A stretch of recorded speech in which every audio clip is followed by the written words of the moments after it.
Ha tenido una parte importante en este museo porque parte de los contenidos que hablan del cerebro fueron supervisados por él y por su equipo. Entonces, de alguna manera, su pensamiento y su forma de entender el cerebro está de alguna forma presente en el museo. Es titular de Psicobiología en la Universidad Complutense de Madrid y coordinador del área de Neurociencia Cognitiva del Centro Mixto, Instituto de Salud, de Salud y de Evolución y Comportamientos Humanos de la Carlos III y de la Universidad Complutense de Madrid. Su línea de trabajo fundamentalmente investiga las bases neurofisiológicas del lenguaje y de otros procesos cognitivos, además de los trastornos del pensamiento. Pero a nosotros nos interesa fundamentalmente una línea de investigación que está siguiendo, que se centra en el estudio de la interacción entre el lenguaje y otros procesos cognitivos para ver realmente qué sucede ahí. Y bueno, pues ahora mismo nos va a contar parte de sus hipótesis que está contrastando. También me acaba de contar que un estudio que están realizando actualmente es sobre cómo reacciona el cerebro ante la fealdad. No solamente ante la fealdad, por ejemplo, de una obra plástica, cualquiera que sea, sino la fealdad física de personas y de objetos, para ver si el cerebro reacciona igual ante la plástica que ante lo que es algo biológico. También creo que a lo mejor nos puede contar algo de lo que en principio está entreviendo en su investigación. No estaba previsto, pero... Bueno, pero nos tienes que dar alguna cosa especial, ¿no? Ya que hay que agradecer a todos vosotros que estéis aquí, dado que hay un partido, dicen que muy importante, de fútbol. Bueno, realmente, ¿qué es el cerebro? Es lo que nos va a decir él. ¿Qué relación tiene con la memoria, las emociones, las sensaciones? El cerebro es lo que nos hace diferentes a los demás y además somos los únicos que somos capaces de pensar, de comunicarnos, de hacernos preguntas, intentar responderlas, pero además también tenemos atención, tenemos la capacidad del arte. Todas esas cosas nos hacen diferentes a otras especies y es por lo que a él le interesa estudiar el cerebro y ver qué diferencias existen y cómo la evolución humana tiene que ver con la evolución del cerebro, y eso se refleja de alguna forma en nuestro comportamiento o en nuestras actitudes. Entonces os dejo con Manuel, que seguro que os cuenta cosas mucho más interesantes. No sé si funciona esto. No. Es que no sé dónde le tengo que dar. Yo voy como soy un primate, pues tengo, no me diga, tengo mis limitaciones. Pues, en el on, ¿verdad? Suele ser en el on. Pero cuando no tiene, ¿dónde se le da? Pero no es este. No, aquí pone micrófono, decibelios y un 0. Bueno, y si no, pues utilizo este. Claro, no. Chicos, preparado. Es que no lo veo. ¿Es este? Ah, ya está. Sí, mira, ahora sí. ¿Dónde le has dado, Aurora? Por saberlo. Pues es donde le he dado yo. Bueno, muchas gracias. Bueno, muchas gracias, Aurora, muchas gracias a los organizadores y muchas gracias a todos ustedes por estar aquí. Para mí es un placer venir a Burgos, una ciudad que me encanta, y hablar de las cosas que más o menos yo sé y en la medida de lo posible pues transmitirlas y divulgarlas. Siempre es una actividad necesaria e interesante para todo el mundo, de todos puntos de vista. Bien, yo que hablo muy alto, lo tengo muy cerca. Bueno, todo es empezar. Bueno, la pregunta que se plantea en la charla, en la exposición, es ¿el cerebro un gran desconocido? Hay una pregunta ahí. Bien, esto es lo que voy a intentar responder, incluso con algunos ejemplos a lo largo de mi charla, y bases de datos obsoletas, eso no es mío, eso pertenece al ordenador. Bueno, la respuesta sería que no es un gran desconocido si hablamos del cerebro de otras especies. Por ejemplo, en este caso es el cerebro de la aplisia, que es una especie de caracol, de babosa marina, que tiene apenas unas decenas de neuronas. Son conocidas todas ellas tienen nombre y apellidos, ahí lo tienen. Las que están a la izquierda, las que están a la derecha, ese es el cerebro de esta especie y se conoce perfectamente. Y de hecho, además, ha permitido que una persona como Eric Kandel gane el premio Nobel por sus experimentos sobre memoria. Este animal tiene memoria y se puede estudiar perfectamente. Pero no estábamos hablando de ese cerebro, supongo, si no hubiéramos terminado aquí la charla y ya está, ¿no? Entonces, bueno, ¿el cerebro humano es realmente un gran desconocido? ¿Ese gran desconocido? Sí que lo es un gran desconocido. Pero también vamos a ver que no del todo. ¿vale? Es un poco la idea. Vamos a transmitir aquí algún mensaje optimista, porque si no, no vamos bien. Bien, ¿por qué es un gran desconocido el cerebro humano? El cerebro humano es verdad que es un gran desconocido, sabemos muy poco de él. Bien, a diferencia de la aplisia, contiene entre 100 y 150.000 millones de neuronas. ¿Vale? Eso ya para empezar es un número abrumador frente a las decenas que tenía la aplisia. Como dice ahí, forman circuitos inmensos. Cada una de las neuronas recibe información de miles de neuronas y a su vez envía la información a otras miles de neuronas. Es decir, los circuitos son realmente complicados. Si nos metemos más en detalle, la parte más humana del cerebro humano es la corteza cerebral. Todo eso que se ve ahí externamente y que está arrugado. De hecho, está arrugado para que quepa más de esa superficie en el cráneo. Sin aumentar el tamaño del cráneo, directamente aumentamos esta superficie, que es lo importante, y lo hacemos arrugándola un poco. Y de hecho, ocupa 2/3 prácticamente de lo que es todo el cerebro, lo que hay debajo también el cerebro, pero 2/3 de todo el cerebro es la corteza cerebral, que es esa parte de ahí fuera. Aquí lo tenemos, que se divide además en 52 áreas de Brodmann, que es un histólogo de principios del siglo XX, que hizo estudios de ese estilo, mirando al microscopio, con el microscopio óptico. Y lo que iba encontrando este autor es que cada una de estas zonas presentaba pequeñas diferencias al verse al microscopio. Entonces estableció que había 52 áreas. La superficie de la corteza además es tan grande como que si yo la estiro se convierte en un cuadrado de unos 45 centímetros de lado, más o menos, cerca del medio metro.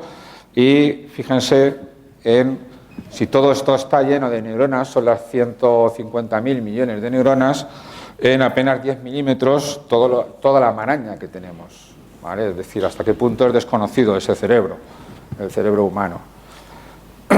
Además, dentro de la superficie que teníamos aquí, esa superficie que hay ahí, eso en realidad está organizado como un mosaico, con pequeñas teselitas vistas desde arriba, que son en realidad estructuras como esta. Esto se conoce como la columna cortical.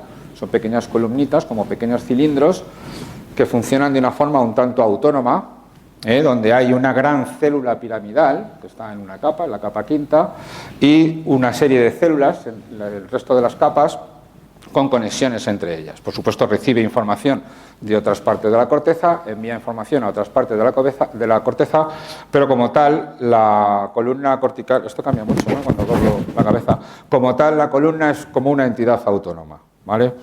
Entonces, eso es muy complicado, porque esto es lo que hay que conocer para conocer el cerebro humano, y esto hoy día apenas se conoce. Cada columna tiene, como pone ahí, unas 100.000 células, unas 100.000 neuronas, que además, hay que tener en cuenta, están conectadas entre ellas, hay que tener en cuenta que el cerebro cambia, el cerebro está vivo. El cerebro de todos ustedes, según han entrado hoy a la charla, no va a ser exactamente igual que el que tendremos, el que van a tener cuando salgan de la charla. En parte por lo que yo les haya dicho, pero en parte también porque cambia solo, se haga lo que se haga. Se pierden neuronas, se hacen conexiones, se borran conexiones, eso está ocurriendo continuamente. El cerebro está trabajando continuamente y no para. ¿Vale? Entonces cambia de unos minutos a otro, es un organismo vivo. Entonces, si eso cambia y es tan complejo, conocerlo es muy complicado. Bueno, la cuestión es que conociendo este cableado, alguna vez entenderemos ese complejo que es el cerebro humano, ¿no? Y que soporta cosas tan curiosas como la inteligencia, que vamos conociendo muy bien, pero también el arte y la religión. Son cosas en las que nos vamos aproximando, pero todavía quedan muy lejos de poderlas entender desde el punto de vista de nuestro cerebro. Además, no solo hay que entender las conexiones, es decir, estamos en la parte de que el cerebro es un gran desconocido, ciertamente, sino también hay que entender que en la sinapsis, estas son las conexiones que existen entre dos neuronas, hay toda una maquinaria aquí de receptores para la sustancia química que se sueltan, que se intercambian las dos neuronas, una maquinaria, como digo, un tanto compleja, que varía de unas especies a otras y de unas zonas a otras del cerebro y de unas neuronas a otras. Todo eso hay que entenderlo también, porque también explica todo lo que está pasando. Entonces hay que conocerlo en detalle. Y todavía estamos muy lejos. De hecho, como ejemplo de lo plástico y de lo flexible que es el cerebro, esto que tenemos aquí, esto es una dendrita, esto es lo mismo pero ampliado, y cada uno de estos puntos de contacto que tenemos aquí es como eso, que hay ahí ampliado. Cada uno de estos puntos de contacto cambia con el tiempo y, de hecho, una persona que tiene una gran cantidad de experiencias, que ha leído mucho, por ejemplo, en las ciertas partes de la corteza, presenta un número de puntos como estos mucho mayor que otra persona. Eso se ha comprobado. Es decir, la experiencia pesa ahí, en esas conexiones. Hay que entender esas conexiones para entender el cerebro humano. Bien, se está intentando estudiar algo parecido al cerebro humano, a ese nivel de las conexiones y de los mecanismos que hay en las conexiones, estudiando el cerebro de la rata. Es, de momento, el único animal que se deja hacer este tipo de investigaciones, ¿vale? No dice nada, por lo menos. Bien, la cuestión es que se está estudiando con un microscopio que nos permite... Esto es un proyecto, además, a muchos años, que surgió en Suiza en el año 2005 y que sigue en pie, sigue en marcha, y que, de hecho, hay una parte de un equipo español que trabaja en este proyecto de forma importante. Perdón. Por eso se llama Cajal Blue Brain. El proyecto en sí se llama Blue Brain, pero Cajal Blue Brain es la parte española de este proyecto. Están utilizando un microscopio, se llama Crossbeam, que lo que hace es analiza la corteza, en este caso de la rata, en 3 dimensiones. Es un microscopio electrónico que lo hace en 3 dimensiones. Es un microscopio que se utilizaba, surgió, esto es muy curioso, de la tecnología para estudiar cómo se oxidaban las latas de Coca-Cola, ¿vale? Intentaban ver las distintas capas del aluminio, también en 3 dimensiones, y a alguien se le ocurrió traspasar eso al estudio del cerebro, y es lo que está ocurriendo ahora. Entonces, se está reconstruyendo todas las sinapsis que hay en una columna cortical de una rata, solamente en una columna cortical. Las columnas tienen un ancho de 1 milímetro aproximadamente, de una rata, que no tiene nada que ver su complejidad con la nuestra, y además de una parte de la corteza que no es muy complicada, que es la somatosensorial. Bueno, pues para procesar todos esos datos de ese milímetro de ancho de una columna, tenemos este ordenador en Madrid, en la Universidad Politécnica, ¿vale? Se llama Marguerite, es el nombre antiguo de Madrid, el nombre árabe. Todo ese ordenador para intentar entender cómo funciona una columna, 1 milímetro, ¿vale?, de la corteza de una rata. Consideremos que el cerebro humano multiplica el cerebro de una rata pues aproximadamente por 40. Es decir, aquí tenemos el cerebro de una rata, el cerebro de un ser humano, este se ha ampliado mucho, evidentemente, y se ve que el tamaño de la corteza de una rata es muy pequeño en comparación con la corteza humana. Se ve muy bien, además, en los cerebros, esto es muy curioso, que luego a lo mejor surgirá otra vez, que la vida de una especie se puede ver muy bien como retrato en lo que es las estructuras del cerebro. Es decir, aquí vemos muy bien cómo lo que es la parte olfativa, que es esto que hay aquí, es muy importante en relación al resto del cerebro en las ratas. Sin embargo, en la especie humana la parte olfativa es solamente esto que asoma por aquí. Evidentemente el olfato no es un sentido importante en la especie humana, tiene su importancia, pero no tanto como todo lo que está haciendo, por ejemplo, la corteza, ¿vale?, que luego veremos a ver por qué ha crecido tanto, por qué puede haber crecido tanto. Sin embargo, la rata con mucha menos corteza se apaña bastante bien, para su modo de vida, esa es la cuestión. Bueno, eso oye mucho. Bueno, entonces, ¿dónde estamos hoy día? Pues hoy día estamos siendo optimistas en que lo que sabemos del cerebro humano está en torno al 1% aproximadamente de todo lo que tenemos que saber algún día, o espero yo que lleguemos algún día a saberlo.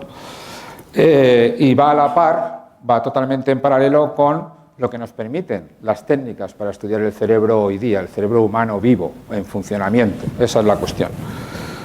Pero claro, estamos mucho mejor de lo que estábamos hace un tiempo. Entonces, aunque sea un 1%, es mucho. Entonces, la respuesta a esta pregunta, ¿el cerebro humano es realmente un gran desconocido? Sí, ya está claro. Creo que está claro. Si alguien tiene duda, que me lo comente. Pero la cuestión es que, aunque sea realmente un gran desconocido, no del todo, ¿vale? Se sabe mucho. Es decir, en ese 1% hay mucho que aprender, hay mucho que ver y hay mucho todavía por hacer. Y cada vez sabemos más, afortunadamente. De hecho, esto es algo imparable. Hoy día es muy difícil estar al día de todo lo que sale publicado sobre el cerebro. Es prácticamente imposible. Bien, ¿esto cómo se consigue? ¿Por qué sabemos tanto sobre el cerebro, o aunque sea un 1%, vamos sabiendo algo sobre el cerebro? Bien, es sobre todo gracias a la mejora en las técnicas para estudiar el cerebro que están ocurriendo en los últimos 15, 20, 25 años como mucho. ¿vale? Antiguamente casi todo lo que sabíamos sobre el cerebro era por situaciones como esta, es decir, casi todo lo que sabíamos sobre el cerebro humano era porque a algunas personas les había ocurrido algún accidente, algún percance y tenían una alteración en el comportamiento, entonces gracias a eso sabíamos algo sobre el cerebro. Aquí tenemos los casos pioneros de, por ejemplo, Broca, el área de Broca, el área del lenguaje corresponde con la de este paciente, es el primer paciente que publicó Broca, el neurólogo francés Broca, paciente que le llamaban tan porque era lo único que era capaz de decir. Esta persona entendía el lenguaje perfectamente, pero cuando tenía que hablar solo sabía decir tan.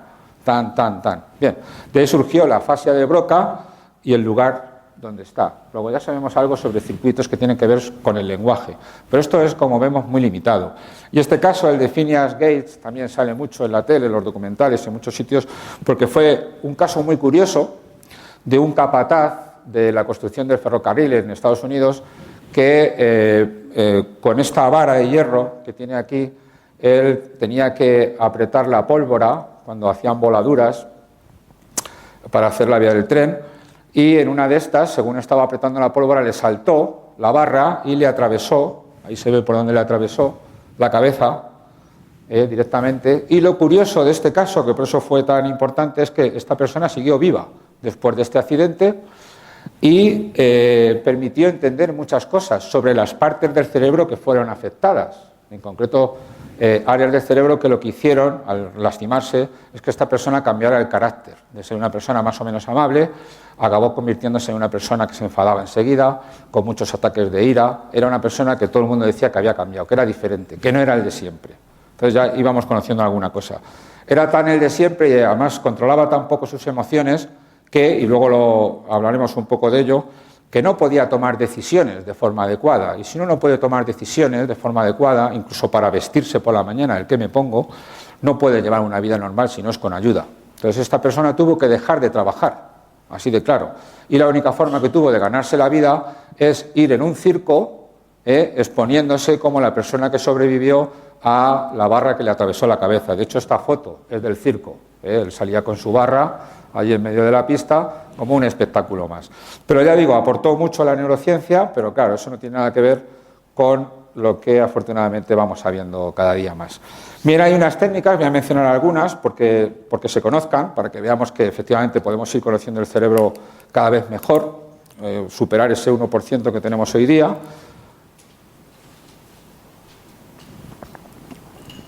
Y bueno, aunque algunas serán muy conocidas, una de ellas, desde luego la que es la estrella hoy día, es la resonancia magnética, que tiene dos vertientes, la funcional y la estructural, pero solamente con la estructural hemos ganado bastante. A la hora de estudiar el cerebro vivo de las personas podemos ver muchas cosas con respecto a la estructura de un cerebro. Y lo bueno es que esta técnica se va mejorando también día a día. Hoy día la potencia de los imanes, esto que tenemos aquí, es un imán de mucha potencia. De hecho, hay que tener mucho cuidado cuando uno se acerca porque se le pueden salir disparados los anillos o los colgantes, ¿vale?, al imán. Y de hecho, a veces ha habido algún accidente de que se haya colado una bombona de oxígeno, por ejemplo, y haya matado a una persona dentro de la cámara del imán. Es algo que ha ocurrido que todos tenemos que tener muy, muy presentes en estas exploraciones. Bien, a diferencia del TAC, que es más conocido, la resonancia magnética da unas imágenes muy buenas del cerebro. Como digo, los imanes están ahora en el orden de los 3 Tesla. Se conozca o no esta unidad de medida es porque se compare con lo que voy a decir a continuación. 3 Tesla es mucha potencia de imán. Hay que tener en cuenta que estos imanes, que son enormes, no pueden venir en avión, ¿vale? Hay que traerlos en barco, de donde los fabrican, o por carretera, porque podrían afectar a todos los medios de circulación. Y la cuestión es que ahora experimentalmente se está aumentando la potencia de estos imanes, porque cuanta más potencia tengan, mejor resolución tienen. Entonces nos van a poder permitir ver la corteza cerebral de las personas a un nivel milimétrico, pero todavía no estamos en ese nivel. Se acercan, ahí tenemos un ejemplo con 8 Tesla. También hay que tener en cuenta que se duda de si esto es peligroso o no, es decir, con 3 Tesla de momento es legal. Hubo un tiempo que el máximo permitido para pasar a personas era 1,5 Tesla, ahora está en 3, parece que es inocuo, no hay problema, pero ya estos equipos de 8 Tesla o por ejemplo este de 9,4 y alguno que hay por ahí experimental de 20, que solo se están utilizando en animales, pero la idea es que permite una resolución fantástica. Entonces, bueno, esto es en humanos con 8 Tesla y se está permitiendo estudiar bastante bien el cerebro. Además, esta técnica de resonancia está ahora, acaba de surgir una nueva forma de estudiar con esta técnica el cerebro, que es la tractografía de difusión.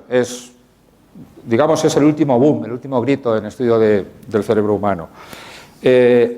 Gracias a cómo se distribuyen las moléculas de agua por los axones, por las conexiones del cerebro, es el ejemplo que aparece allá a la derecha, podemos acabar viendo, estos son algoritmos que calculan la dirección de los axones, podemos acabar viendo las conexiones que tiene un cerebro dentro de la cabeza de una persona, que son muy complejas, y aunque no nos aproximemos al nivel de la columna cortical, ¿vale?, ese nivel milimétrico, sí que podemos ver, de alguna manera ya se está estudiando, las conexiones que hay entre las distintas zonas de la corteza, que es un dato muy importante.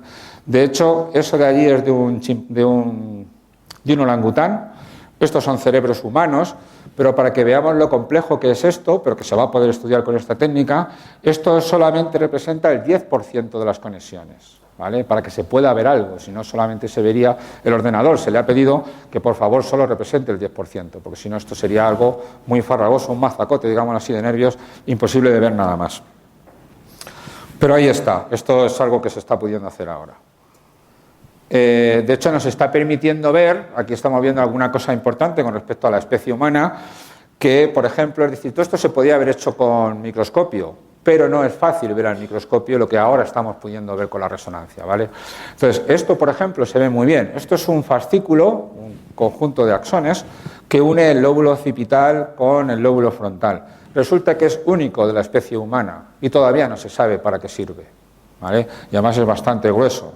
Es decir, esto en realidad, visto de perfil, es fino, ¿vale?, es como un abanico, es un poco la idea, pero este fascículo occipitofrontal es único de la especie humana y ahora se está estudiando qué relación puede tener con algunos comportamientos, por ejemplo, con el habla, puede tener que ver, por ejemplo, que esto se ha dicho muchas veces con otros hallazgos y con estos también, el hecho de poder entender a las personas cuando mueven los labios.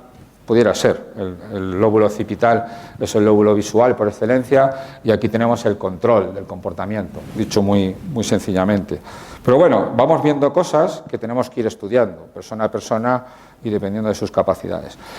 Bien, con esta técnica de la tractografía, que no tendrá más de 5 años o 6, se ha descubierto lo siguiente, esto es muy interesante, y estas son las conexiones de un cerebro humano, de varios cerebros, de hecho, un promedio, y se ha descubierto que posee una red de conexiones, el cerebro humano, que parece ser que es única de nuestra especie también. No solamente el fascículo entero occipital, sino también todas estas conexiones que vemos, que de una manera un poco resumida se ven mejor aquí. Es decir, hay como una arquitectura que viene determinada genéticamente, que hace que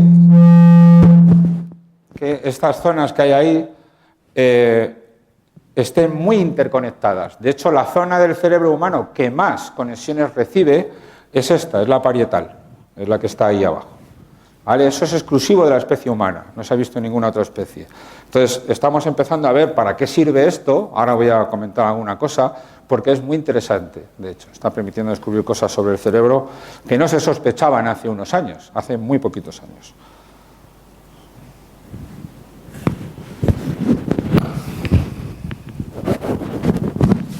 Me voy a quitar esto, si me lo permiten, pero es que hace un poco de calor y yo me siento así más a gusto. Bueno, la resonancia magnética, la técnica que acabamos de demostrar, no solamente nos permite ver la estructura del cerebro, ¿vale?, como una foto del cerebro que hemos visto antes, y sus conexiones, sino que también nos permite ver al cerebro en acción, cuando está funcionando, cuando está haciendo cosas. Eso es muy interesante también. Muy burdo en comparación con el nivel columna cortical que hemos visto antes, pero muy útil para irnos aproximando e ir incrementando ese valor del 1% de lo que sabemos sobre nuestro cerebro.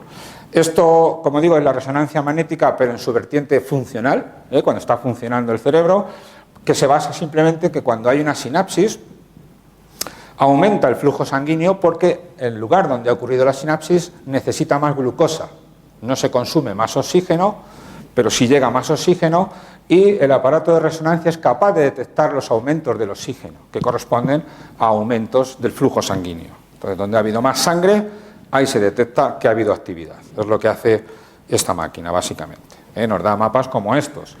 En este caso, bueno, son resultados un poco burdos, vamos a decirlo así, o sea, no son de mucha resolución, pero es lo que hace el cerebro cuando está leyendo un párrafo. ¿Vale? Esto es de un experimento en el que se comparaba, para que vayamos viendo qué tipo de experimentos se pueden hacer, qué cosas curiosas, se comparaban párrafos que estaban titulados, la gente sabía de qué se estaba hablando, y párrafos que no estaban titulados, no sabían de qué estaban hablando. A este nivel no hay grandes diferencias, pero en otros cortes sí se notaban diferencias muy grandes. Y es que saber de qué están hablando es importante para el cerebro. ¿Vale? Vamos a ir viendo ya también algunas cosas. Bien, con esta resonancia magnética funcional, se ha descubierto en los últimos años algo que cada día va sorprendiendo cada vez más. Es muy curioso. Y vamos, es algo que no se esperaba hace 10 años, que fuera a haber este descubrimiento, ¿vale? Y que fuera a ser tan importante. Es el sistema por defecto humano, así lo llaman, de la traducción del inglés Human Default System. Coincide. Este mapa de actividad, estos son mapas de actividad, coincide en gran medida, prácticamente al 90 y tantos %, con el sistema que hemos visto antes de conexiones únicas del ser humano, las cuales el parietal y la parte interior del parietal se conecta con los parietales laterales y los lóbulos frontales y zonas emocionales.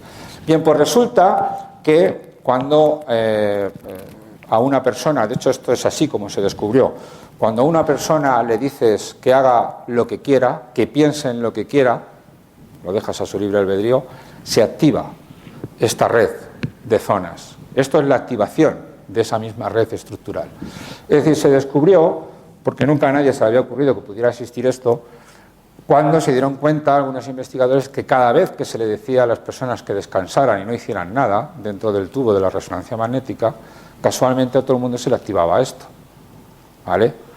Entonces, muchas veces se consideraba eso como una actividad de reposo, es decir, en los experimentos muchas veces hay que hacer una manipulación, una situación experimental, y luego, si por ejemplo está leyendo un párrafo, y eso lo restamos a cuando uno no está haciendo nada. ¿Por qué? Porque el cerebro siempre está todo él lleno de sangre, y hay que ver qué partes han tenido más sangre, más flujo sanguíneo, ¿vale? En un momento dado para una tarea dada.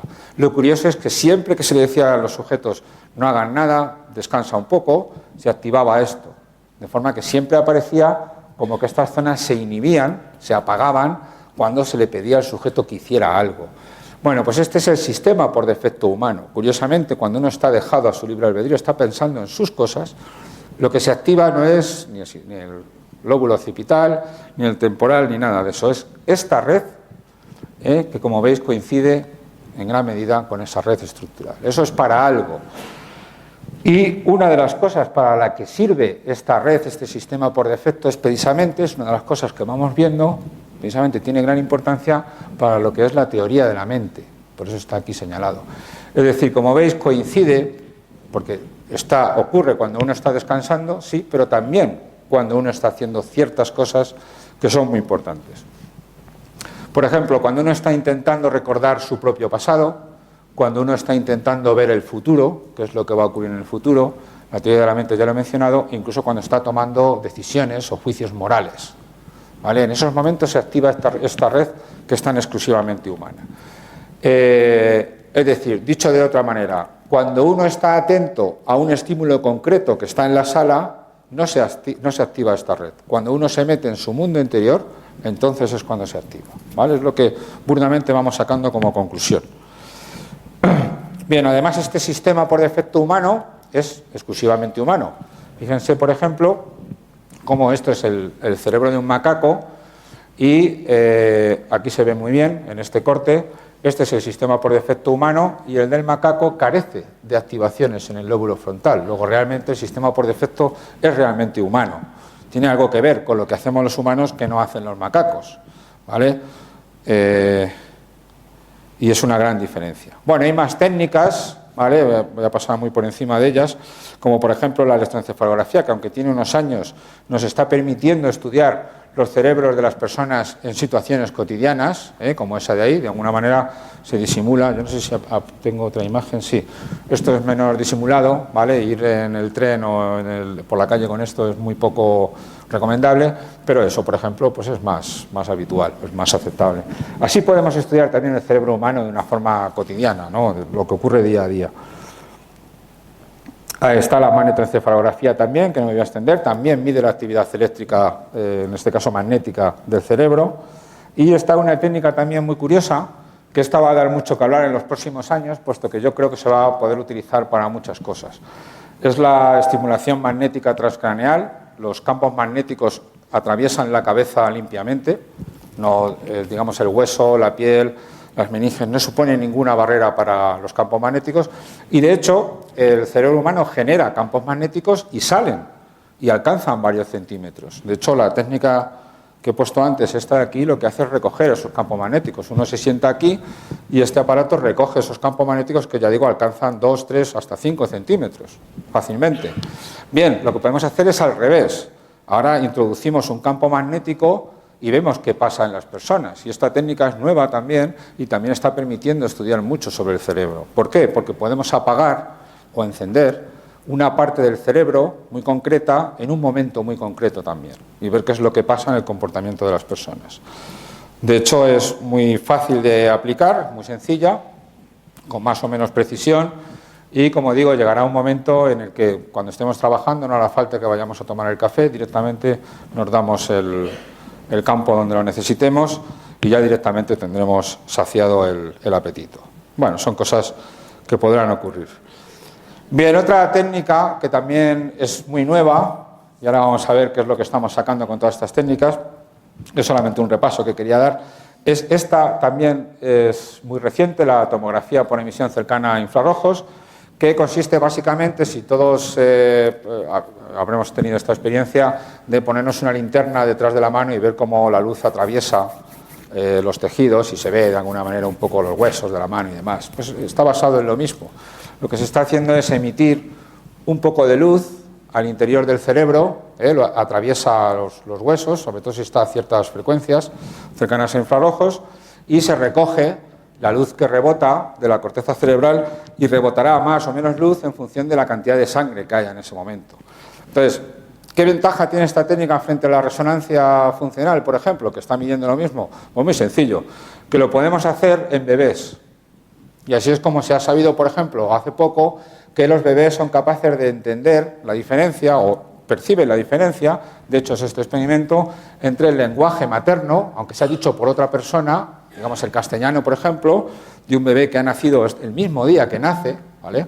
Ya distingue, porque lo ha estado escuchando en el útero, ¿vale?, el lenguaje materno de lo que es otro tipo de lenguaje o de lo que no es lenguaje, son sonidos, ¿vale? Entonces ya es capaz de discriminar cuando es en concreto del castellano y no es, por ejemplo, del inglés. O ese no era el inglés, era otro idioma, pero esa es la cuestión. Es decir, nos está permitiendo incluso investigar cómo vienen los niños ya al mundo, cómo viene la gente de nuestra especie. Es decir, con todo esto es como una especie de revolución donde iremos sabiendo cada vez más cosas, pero todavía no lo sabemos todo. Estamos, como decía al principio, al 1%. Bueno, y de esto que sabemos con estas técnicas, ¿qué conclusiones podemos ir sacando? Vamos un poco al grano, ¿no?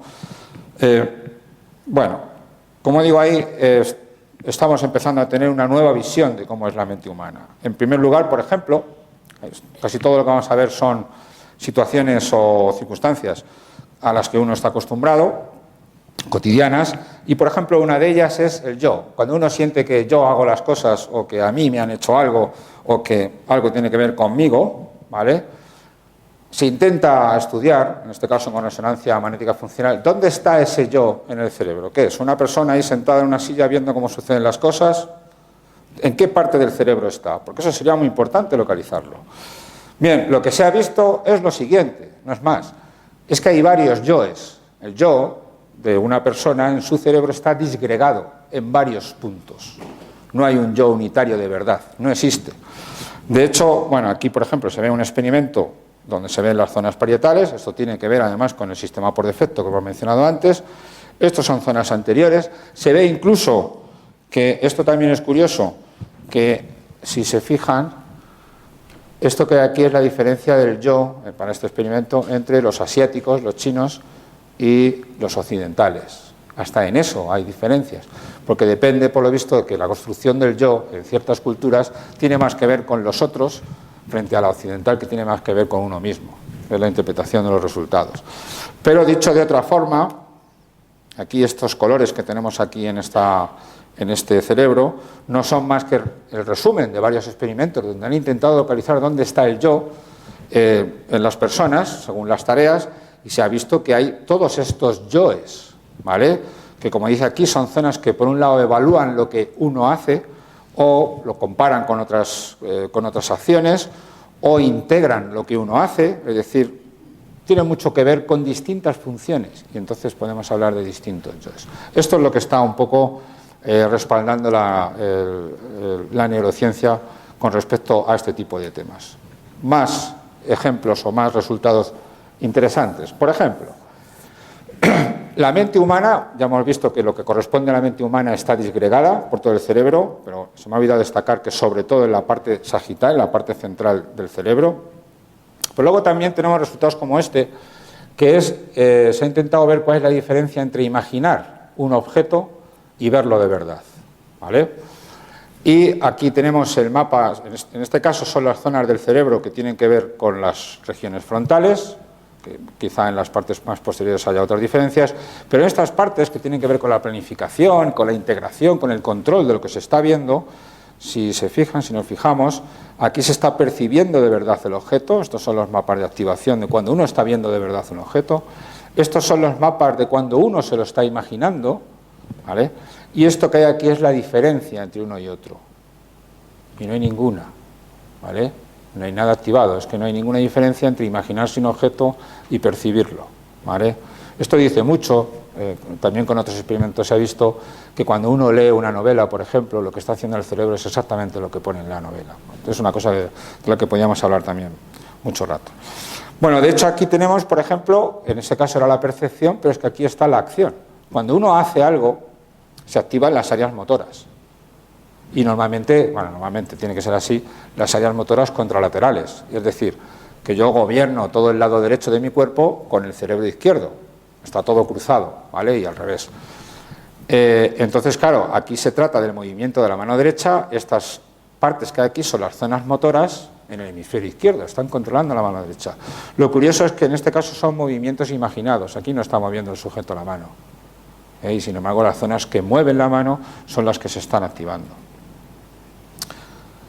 Un descubrimiento muy curioso también con las técnicas de estudio del cerebro. Este ya tiene unos años y ahora se está comprobando, y de hecho los resultados más recientes son del año pasado, son muy curiosos. Es esto, la conciencia, esa a la que le damos tanto peso en la evolución humana, o que queremos darle tanto peso como algo especial del ser humano, resulta que va siempre con retraso, siempre.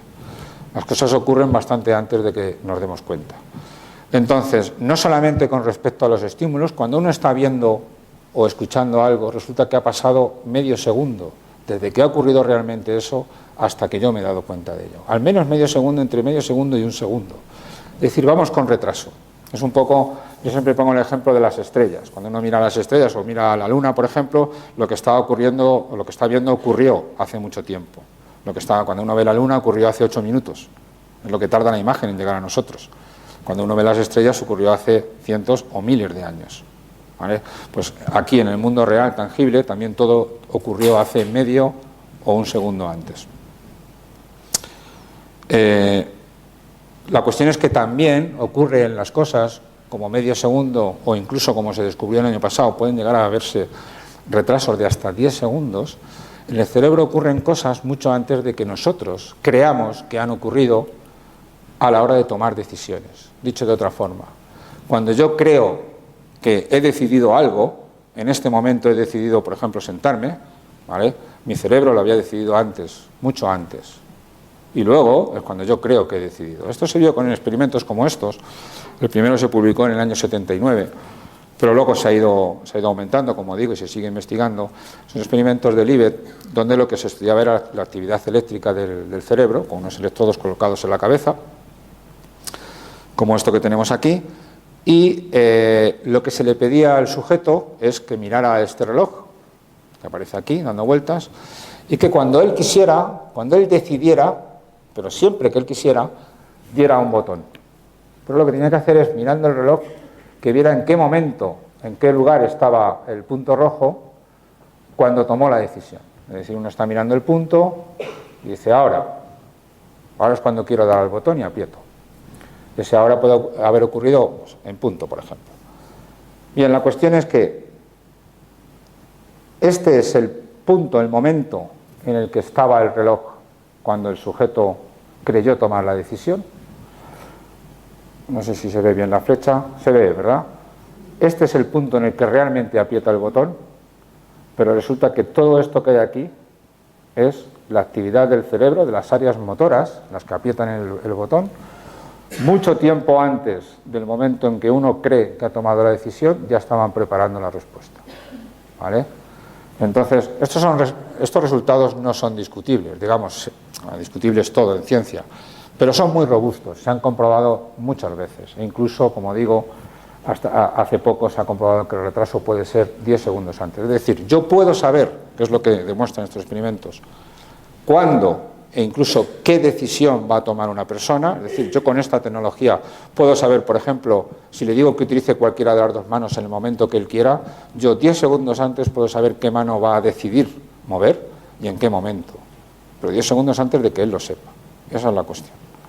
¿Vale? Entonces, estas son cosas que vamos descubriendo también con el estudio del cerebro. ¿Qué más cosas sabemos sobre el cerebro? Que sean curiosas, que nos estén mostrando cómo es realmente nuestro cerebro. Bueno, pues que realmente todo lo que percibe, de lo que percibe el cerebro humano, o de lo que cree percibir, en realidad lo que está percibiendo es muy poquito. Todo lo demás se lo inventa el cerebro. Aquí tenemos un ejemplo que ocurre con la lectura. El ejemplo está puesto en chino.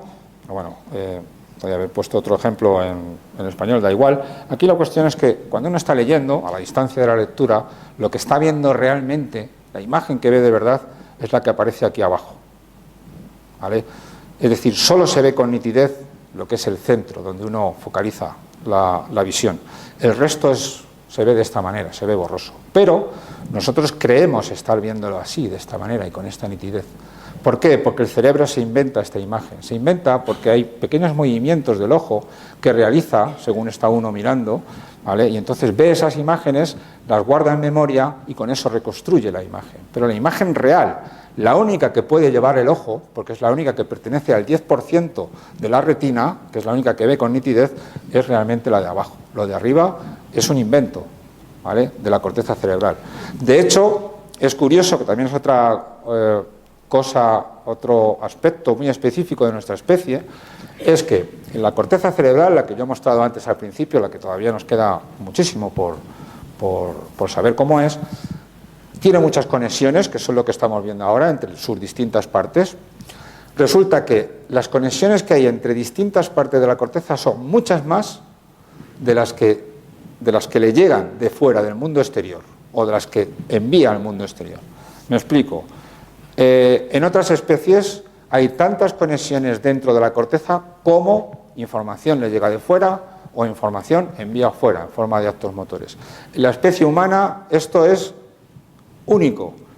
El 80-90% de la información que maneja el cerebro está producida por el propio cerebro. El resto le viene de fuera. Entonces está un poco en su mundo y entonces ocurren cosas como esta, que se cree que está viendo las cosas de una manera que no lo son.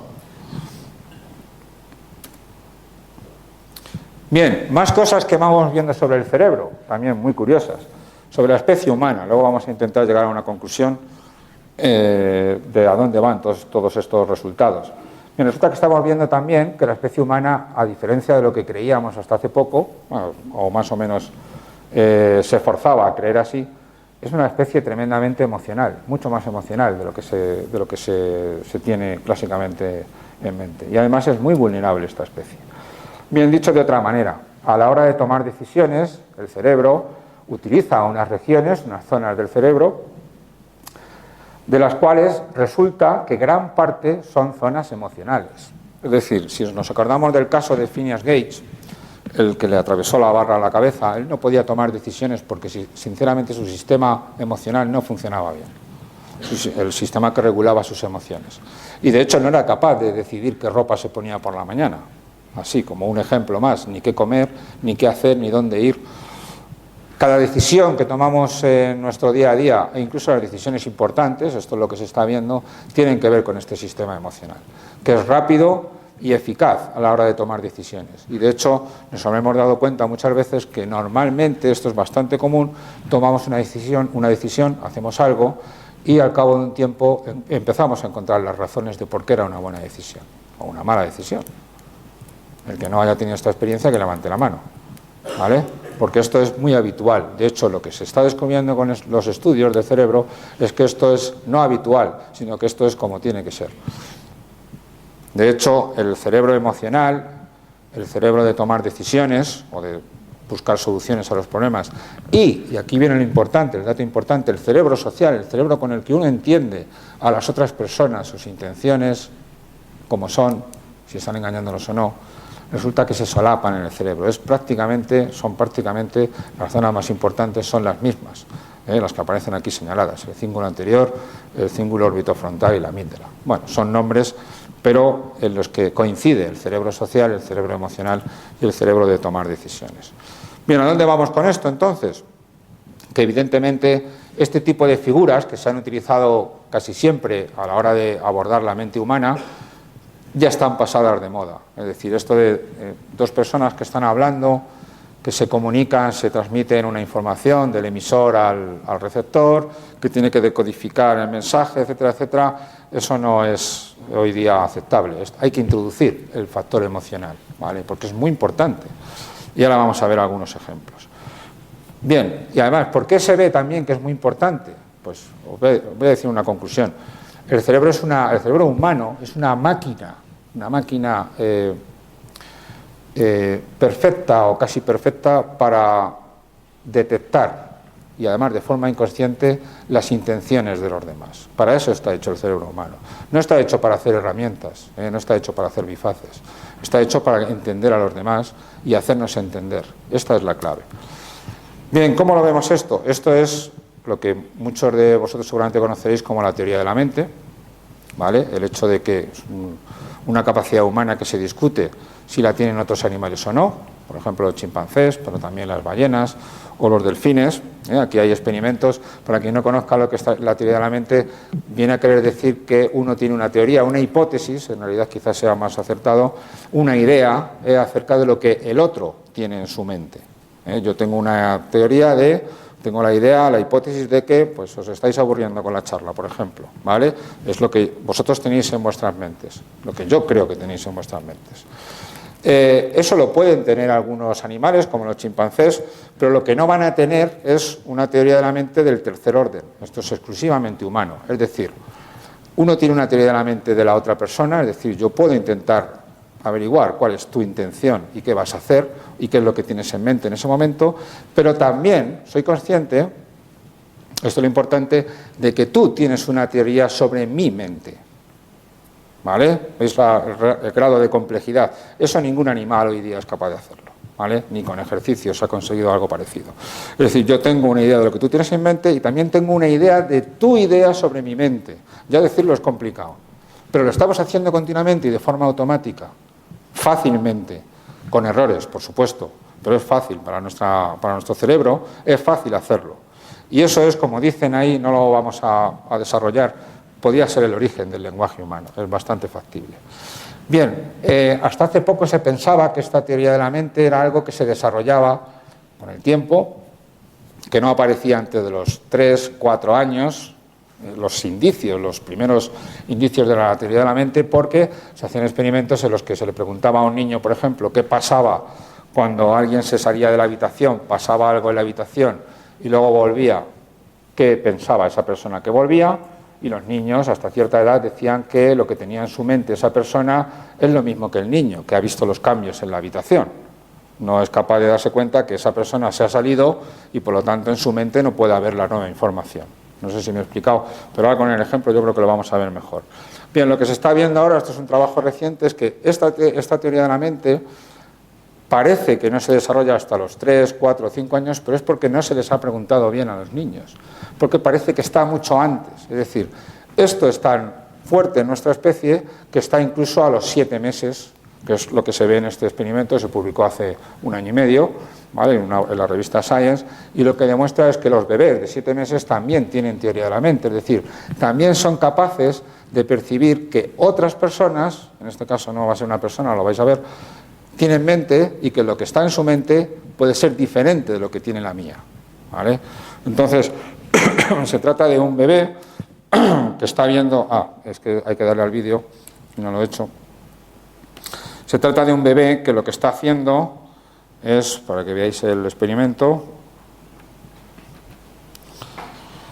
el bebé está mirando esta imagen, que aparece ahí un pitufo, no sé si se ve bien, se ve que hay una pantalla verde, ahí no se ve bien, pero bueno, lo veis más o menos, hay una pelota que aparece y desaparece, cae la pantalla y bueno, no hay ninguna sorpresa, todo va bien. El pitufo y el niño, de alguna manera, esperaban que al caer la pantalla estuviera la bola ahí. Lo que ha ocurrido movimiento, los dos estaban presentes, el pitufo y el niño, los dos eran espectadores de esa situación, no ha habido ninguna sorpresa porque cuando se cae la pantalla está la bola, puesto que se ha escondido detrás. Lo voy a volver a poner otra vez porque nos permite entender mejor lo que viene después, ¿vale? Ahí tenemos al... ahí está. Ahí está el niño viendo eso, se ven las reacciones, de alguna manera se aburre, es una forma de saber también lo que le pasa a los niños cuando miran para otro sitio. La bola va, vuelve detrás de la pantalla, se cae y aparece la bola. Nada raro, es decir, el niño entiende que eso es lo normal en el mundo en que nos movemos. Ahora bien, lo que va a ocurrir ahora es que el pitufo suelta la pelota se mueve, va hacia detrás de la pantalla, pero el pitufo se va. ¿Vale? Entonces no está viendo esto que está ocurriendo. La bola sale, la bola entra otra vez, pero la bola ahora se va. El pitufo se quedó en mente con que la bola estaba detrás de la pantalla. ¿Nos acordamos de esto? Y ahora cae la pantalla y sin embargo ahí está la reacción del niño. Algo raro ha ocurrido. ¿Vale? ¿Lo habéis visto? Los niños reaccionan así cuando algo raro ha ocurrido. Bien, bueno, esto sobre todo lo sabemos los padres, los investigadores más que los padres. Bien, la cuestión es... El niño es capaz de darse cuenta de que el pitufo se ha sorprendido, por eso ha reaccionado así, porque cuando el pitufo no se sorprende, ni el niño ni el pitufo se sorprenden, no hay ninguna reacción de ese tipo. Luego, a los 7 meses, ya podemos estar hablando de esa teoría de la mente. Esa teoría de la mente, que yo he comentado antes, que lo que se está viendo con los últimos estudios, depende de esta red del cerebro que es única y exclusivamente humana, que es la que soporta o sujeta el sistema por defecto humano. Estas conexiones, estas actividades que ocurren, como veis aquí en lo que es la mitad de la corteza. Acordaos que esto tenía que ver con el yo. ¿Os acordáis de los experimentos de antes que tenían que ver con el yo disgregado? Pues aquí tenemos 2 lugares que tienen que ver con el yo, junto con otros que tienen que ver con otras cosas. Esto es la mitad del cerebro, ¿vale? Y esto es el lateral del cerebro, ¿vale? Y también las zonas anteriores. Bien, gracias a estos circuitos que están tan desarrollados en los humanos, que son nuestro mundo interior, que son diferentes de los macacos, llegamos a esa teoría de la mente que, como vemos, puede estar presente en los niños de 7 meses ya, incluso puede que antes. Curioso esto, porque no lo tiene ningún otro animal. Pero, ¿cómo saca uno, de dónde saca uno la información con respecto a las mentes de los demás? Es decir, aquí la cuestión es, yo sí, puedo intentar adivinar o intentar dilucidar que os estáis aburriendo. Bien, es lo que tenéis en la mente, ¿vale? Pero ¿por qué digo eso? Esa es la cuestión, hay que sacar la información de algún sitio. Pues la sacamos de varios sitios que son también adaptaciones únicas del ser humano. Fijaos, la especie humana cuenta con un rasgo físico, biológico, que solo tiene nuestra especie dentro de los primates, que es el blanco de los ojos.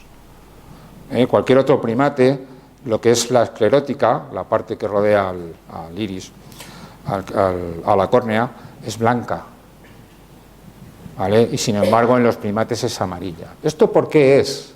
Esto tiene una finalidad desde el punto de vista biológico y no es otra que la de que se sepa dónde está mirando una persona.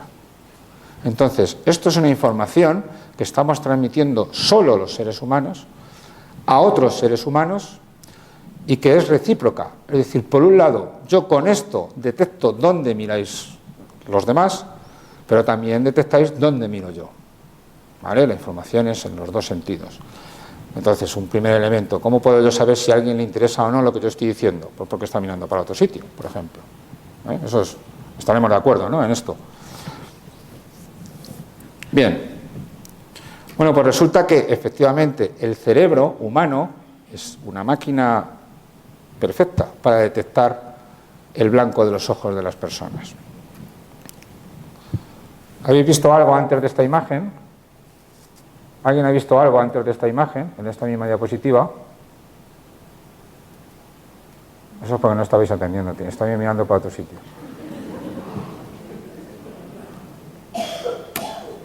A ver, lo voy a intentar otra vez, ¿vale?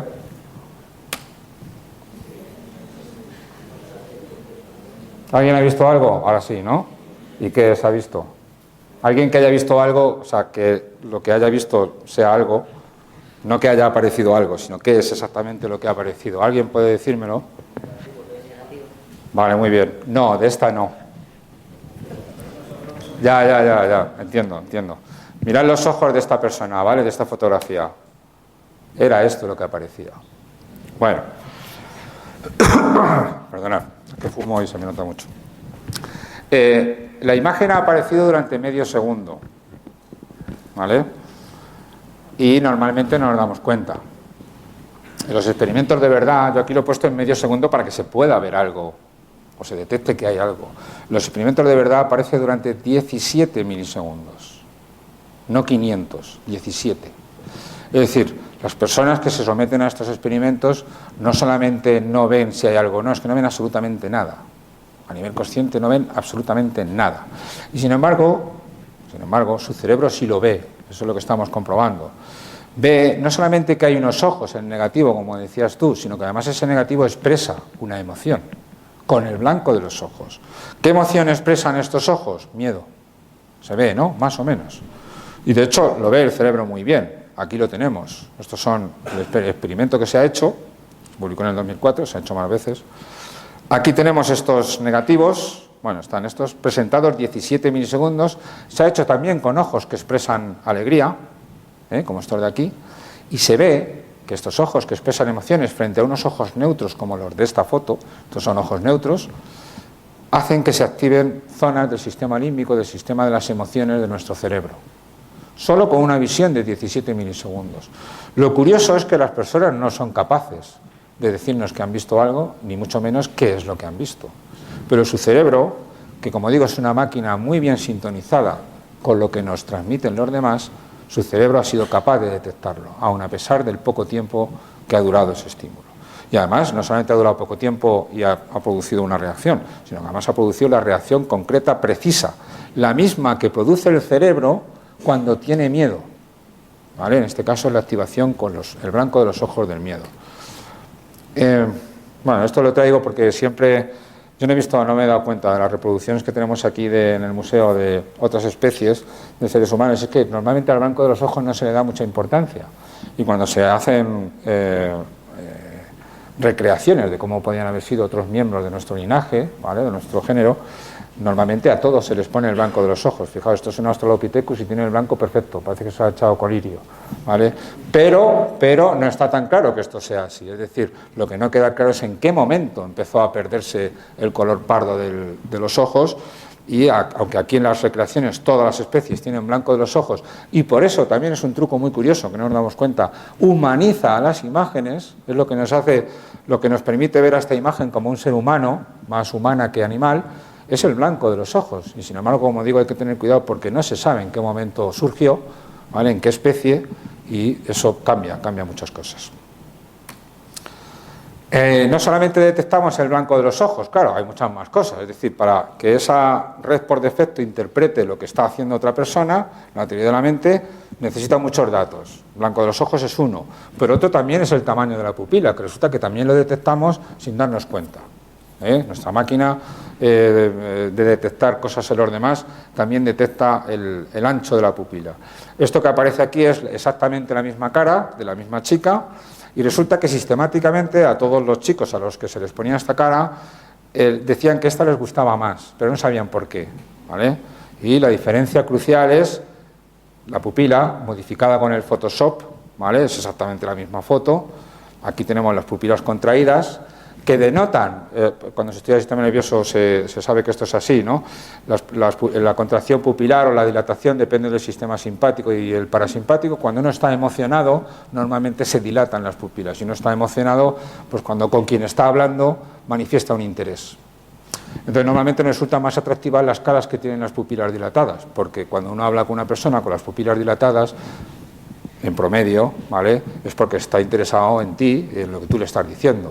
Cuando no manifiesta interés, la pupila se contrae. De hecho, durante mucho tiempo fue una técnica de ventas donde el vendedor podía saber el grado de interés de una persona por un producto. Bueno, pues esto lo detectamos automáticamente, sin saber por qué, como dicen estos sujetos, pero es que además, como muestra este experimento, también las zonas del cerebro correspondientes a las emociones se activan. Esto es la comparación de esta foto cuando le restamos la actividad de esta. Y son las áreas de la amígdala también, las zonas que tienen que ver con las emociones del cerebro. ¿Vale? Y tampoco sabe el sujeto por qué le emociona más este estímulo que este, o por qué le atrae más. Bien, estos son circuitos que tienen que ver con el control de la mirada de los demás, detectar dónde va a mirar la gente, dónde mira y dónde va a mirar, que también es algo que hacemos de forma automática, porque se trata, como dice aquí abajo, de intentar entender las intenciones de las otras personas. De hecho, fíjense en este dato que también es muy curioso, también con resonancia funcional, que esto es el cerebro de una persona que está en el escáner y que está viendo a esta otra persona que está ahí fuera, ¿vale?, en unas imágenes con un vídeo. Aquí se está comparando qué es lo que le pasa a ese cerebro que está dentro del escáner cuando ve a una persona cogiendo una bola y se le resta esa actividad a cuando ve a esa persona sin hacer nada. Es la siguiente imagen. Esto de aquí. Esto sería como la situación control.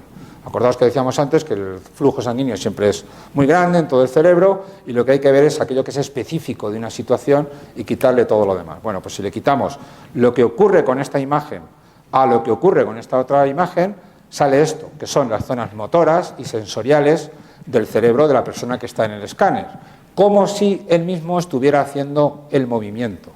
Es decir, no sé si os sonará lo de las neuronas espejo, pero esto es exactamente eso, solo que extendiendo la idea. Hay neuronas espejo por todo el cerebro. Bueno, la idea es, cada vez que yo veo a alguien hacer algo, mi cerebro lo hace como si lo hiciera yo mismo, ¿vale? Luego hay otras zonas que se encargan de inhibir, que no salga a la superficie, que no ocurre realmente fuera. Pero cuando uno tose, tosen los cerebros de los demás. Cuando yo hago así con la mano, vuestros cerebros también lo hacen, ¿vale? Esa es la idea, eso es lo que demuestra este experimento. Ahora bien, lo que demuestra este experimento va un poco más allá, y es que no solamente se activa las zonas de hacer así para coger la bola cuando uno está viendo coger la bola, sino incluso cuando lo que está ocurriendo es lo que ocurre aquí, que lo que está viendo es mirar la bola, como manifestando la intención de ir a coger la bola. Aquí tenemos la activación, un poquito más floja, todo hay que decirlo, ¿vale?, donde se está comparando que esta imagen se está mirando la bola y en esta imagen no, ¿vale? Como veis, las mismas zonas motoras y sensoriales que tienen que ver con el acto de coger la bola se están activando también, ¿vale? O sea, este cerebro, como digo, es una máquina muy bien diseñada para entender las intenciones de los demás.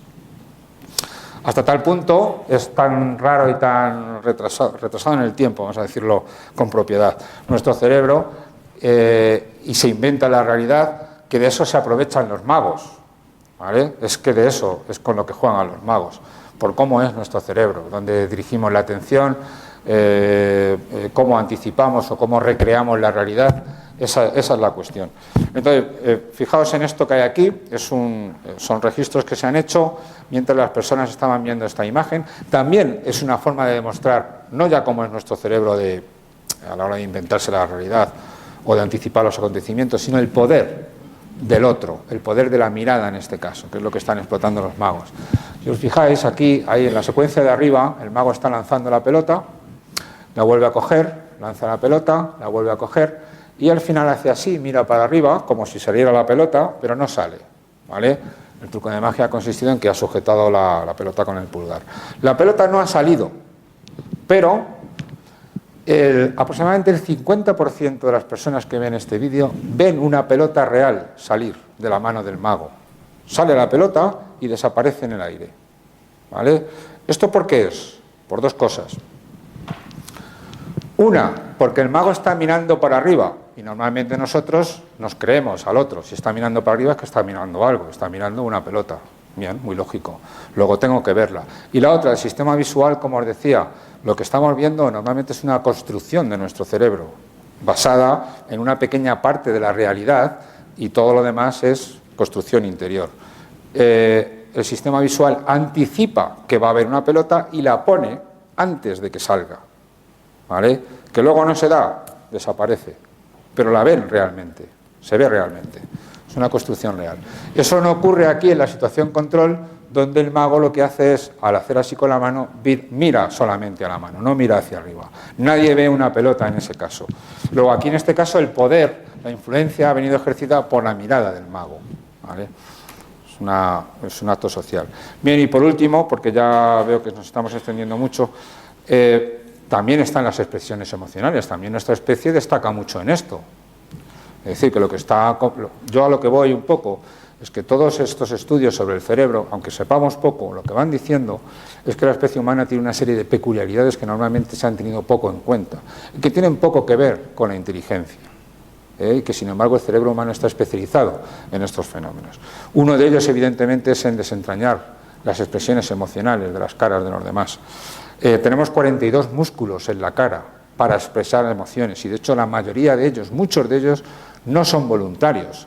De hecho es lo que nos permite distinguir, pero muchas veces sin que sepamos por qué. Ahí está otra vez más el hecho de que nuestro cerebro, de forma inconsciente, está manejando una gran cantidad de información y llegando a conclusiones por sí mismo. Muchas veces no sabemos por qué una sonrisa es falsa o por qué otra es verdadera. Pero lo que sí que es curioso, esto sí que lo puedo decir, que lo que se ve en los experimentos, es que la gente detecta algo, su cerebro reacciona ante una sonrisa falsa de manera distinta y siempre queda un pozo de algo. Y acordaos lo que he dicho antes, a la hora de tomar decisiones, la gente toma decisiones con el sistema de las emociones, pero muchas veces no sabe por qué. ¿Y por qué es? Porque muchas veces toda esta información se está manejando sin conocerla el sujeto. Entonces, a la hora de creer a una persona que a lo mejor me ha estado engañando con una sonrisa, pues resulta que yo no sabía que me estaba engañando, pero alguna sensación tengo y he decidido no fiarme por algo que no sé lo que es. Bueno, la cuestión es, una de estas dos sonrisas es falsa. Cuando he preguntado al público de cuál de las dos me he encontrado de todo, en realidad, un poco para abreviar, la que es falsa es esta que hay aquí. Y no está en la boca la diferencia, la boca sí se puede controlar de forma voluntaria. La diferencia está en los ojos. Los músculos orbiculares no los podemos controlar voluntariamente, esto es totalmente inconsciente. Y es lo que marca la diferencia entre una sonrisa auténtica y otra que no lo es. Y de hecho el cerebro reacciona de forma diferente ante una sonrisa y ante otra, y es simplemente por el movimiento de los músculos orbiculares. Bien, ¿alguien ha visto una imagen antes de esta? Es lo mismo que antes con lo de los ojos. ¿Alguien ha visto algo? Ahora ya estáis avisados. ¿Pero alguien ha visto algo, sí o no? No, ¿no? Bueno, en este caso es igual que antes, pero con la cara. Ahora sí que habéis visto algo, ¿verdad? Y lo que suele ocurrir muchas veces en este momento es que han visto algo, pero no saben el qué. Han visto unos dientes o han visto tal. En realidad es exactamente la cara de la izquierda, ¿vale? Es decir, es una cara de miedo. Es una cara de miedo que, igual que los ojos de miedo, el blanco de los ojos de miedo, también produce una activación en el cerebro, en las áreas que se activan cuando uno siente miedo. E igual, en este caso la duración del estímulo también era muy breve, no eran 17 milisegundos, pero podían ser 25 o una cosa así, no estoy seguro ahora, pero es siempre totalmente inconsciente. Bien, ¿qué ocurre? Que igual a la persona se le ha activado el circuito cerebral de miedo, como si él estuviera sintiendo ese miedo, pero no es consciente de ello, ni tan siquiera es consciente de haber visto el estímulo. De hecho, es más, lo que demuestra este experimento es que a vosotros os ha ocurrido esto, ¿vale? Pero cuando yo he preguntado que si alguien había visto algo, nadie había visto nada, por lo menos con los ojos. ¿Para qué nos sirve esto? Pues muchas veces para detectar, el cerebro también está muy especializado en detectar expresiones emocionales que ponemos las personas, pero que duran muy poco tiempo como para que seamos conscientes de que han ocurrido, y es lo que se llama las microexpresiones, que duran aproximadamente 200 milisegundos, 100 milisegundos y que ocurren en la realidad. No las percibimos conscientemente, pero sí inconscientemente, y todo eso se va acumulando ahí en el sistema de las emociones de nuestro cerebro y al final tomamos una decisión.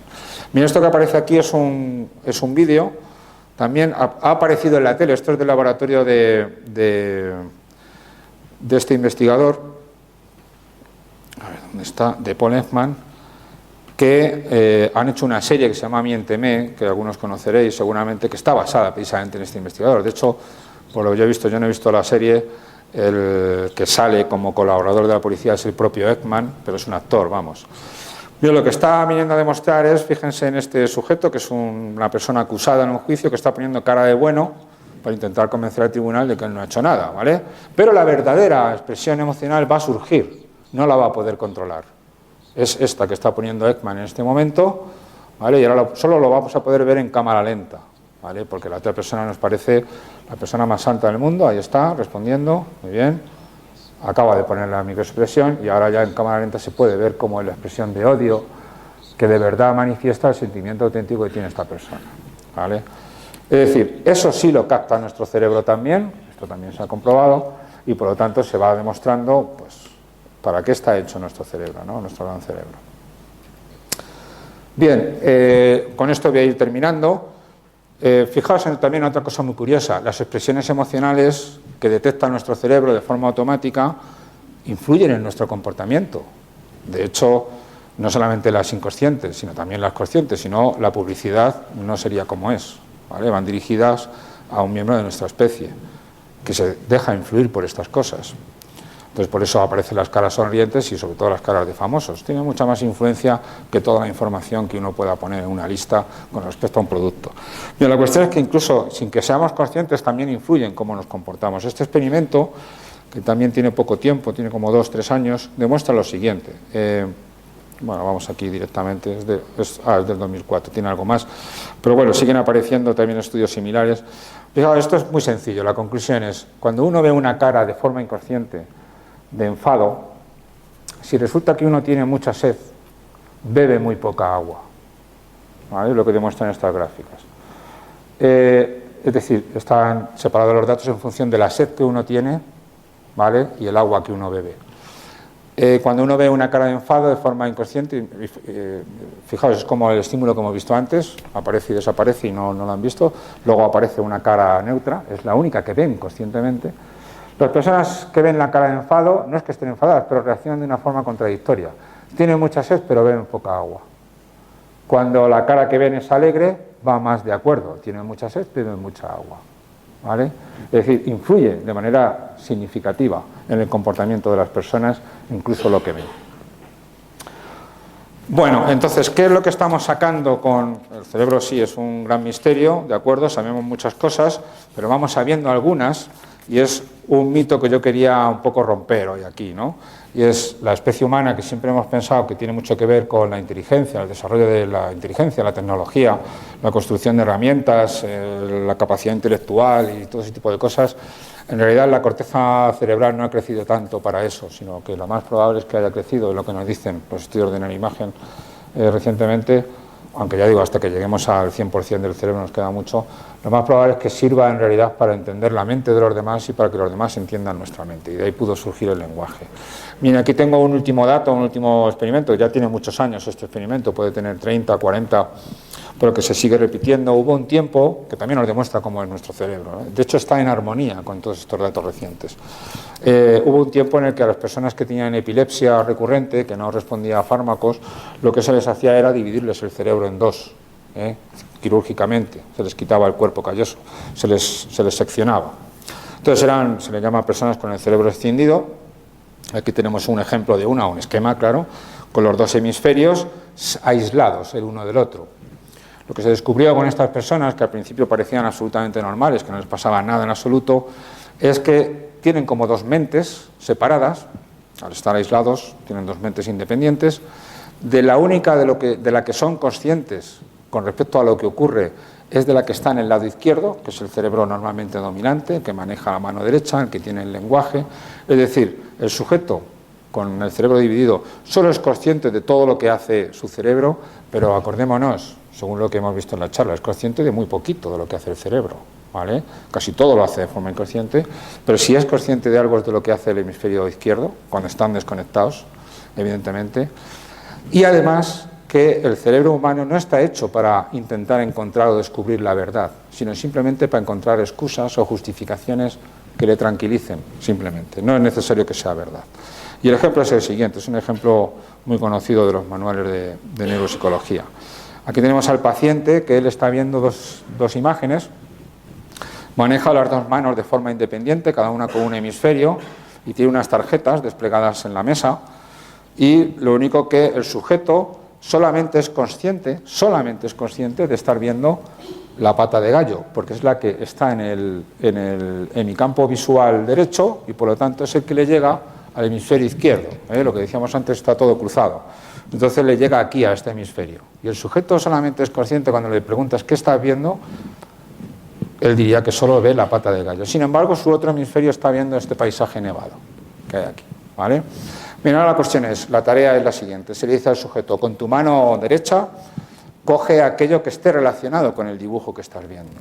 Entonces, con su mano derecha, que está manejada por el hemisferio izquierdo, él coge la fotografía correspondiente al gallo. Es lógico, ¿no? Corresponde con la pata del gallo. Es lo único que se relaciona de todos los estímulos. Ahora, si yo en otro momento le digo, vale, con tu mano izquierda coge el estímulo de los que ves aquí que tenga relación con lo que estás viendo. Y coge esta pala que hay aquí, que es para quitar nieves, una pala quitanieves. Esto aquí en España se usa poco, bueno, no sé aquí en Burgos porque es un sitio muy frío, pero normalmente no es muy común, ¿vale? Pero bueno, por eso hay que explicarlo. Y entonces se le pregunta al sujeto, ¿y usted por qué ha cogido la pala esa? Dice, porque el sujeto es consciente de estar viendo la pata de gallo, pero quien ha tomado la decisión de coger la pala es su hemisferio derecho. Bien, él es consciente porque ha visto la mano moverse, ¿vale? En concreto a la izquierda, y entiende que es su propio comportamiento. Pero aquí está el asunto. En este hemisferio tan humano hay lo que llaman un interpretador. Tiene que interpretar todo lo que hacemos, sea verdad o no. Esa es la cuestión. Entonces, en ese momento el sujeto se inventa una respuesta. Y dice, bueno, he cogido esa pala porque es para quitar los excrementos de las gallinas, ¿vale? Y lo que es lo más curioso es que el sujeto está absolutamente convencido de que es verdad, de que la ha cogido por eso. Luego, entonces, a este cerebro humano tan vulnerable, sensible a las emociones de los demás, que las detecta de forma tan rápida y tan eficiente, además, no le vale, es decir, no necesita una explicación verdadera, con cualquiera se conforma. Y piensa además, que es lo bueno que tiene esto, piensa además que es la de verdad. ¿Y cuántas veces ocurrirá eso? Que como decía antes, luego encontraremos las razones para lo que hemos hecho. Entonces viene un poco la conclusión de todo esto, después de empezar con la pregunta, ¿no? De ese gran desconocido en nuestro cerebro. Sí, es desconocido, desconocemos mucho, pero lo que conocemos nos viene a mostrar lo siguiente, ya desde el punto de vista de la evolución humana.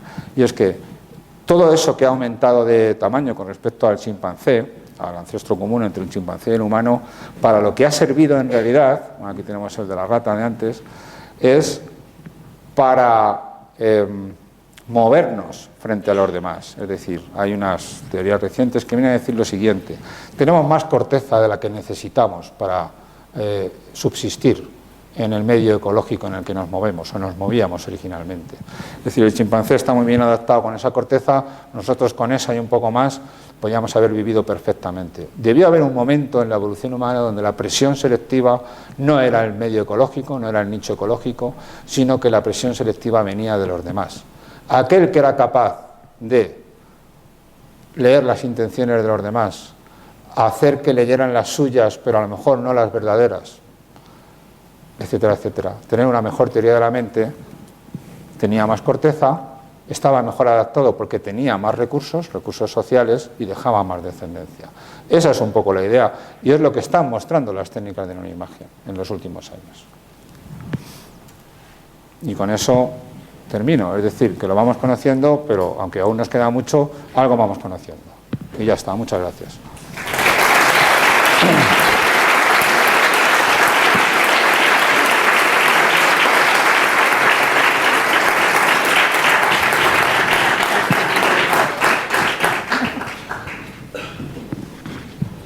Si alguien tiene alguna pregunta, Manuel está dispuesto, ¿no? Sí, sí, claro. Aunque ya lo he dicho todo, pero sí, sin problemas.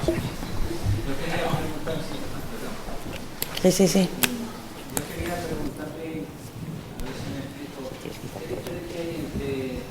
Pues sí. Siguiente, perdón. Sentimientos y estado. Perdón. Quería preguntarle qué diferencia hay entre emociones, sentimientos y estados desde el punto de vista del funcionamiento de las áreas del cerebro. Desde el punto de vista de las áreas del cerebro, bueno, la respuesta es que se conoce muy poco sobre eso y de hecho hay una cierta discusión terminológica entre estados emocionales o emociones, donde se distinguirían sobre todo por la duración.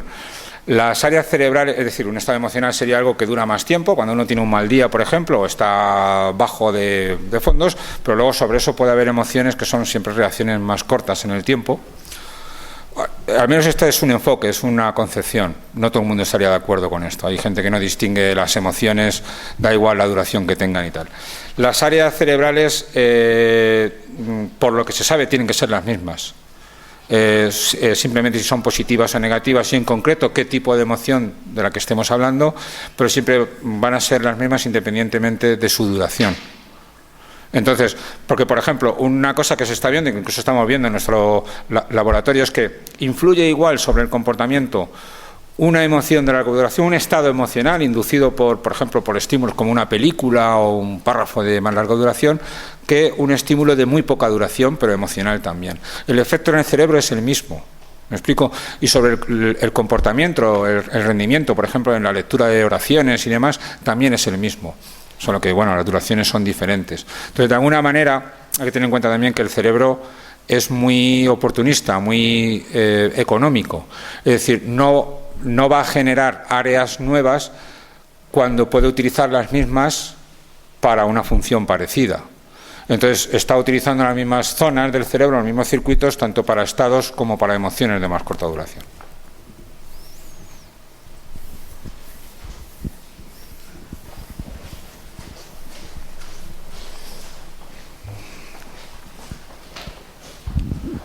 Bueno, la verdad es que no sé cómo hacer la pregunta, porque es bastante compleja, pero básicamente es como si nosotros, el yo que yo estoy sintiendo ahora es el resultado de una interpretación cerebral de la que no soy consciente de todo lo que percibe por cualquiera de los conductos de percepción del cerebro. Sí.